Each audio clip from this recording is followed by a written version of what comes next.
কে হবে প্রেসিডেন্ট বাংলাদেশের? খুবই গুরুত্বপূর্ণ প্রশ্ন। এটার উত্তর আমাদের জানা আছে। কি সেই উত্তর?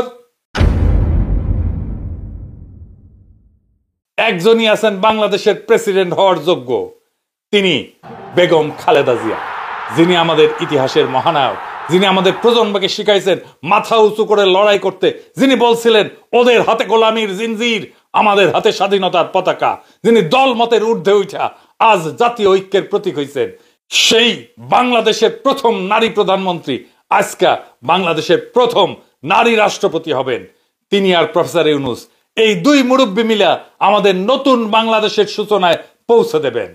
খালেদা জিয়া বাংলাদেশকে শুধু দিয়েই গেছেন, আমরা ওনাকে কিছুই দিতে পারি নাই। বাংলাদেশ উনাকে রাষ্ট্রপতি বানায় নিজে সম্মানিত হতে চায়।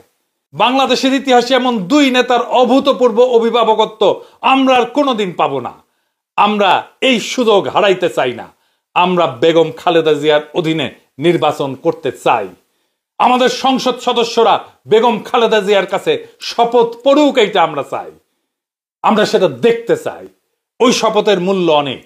ওনারা অভিভাবকত্বে থাকলে নির্বাচন এর চাইতে ভালো আর কখনো হবে না।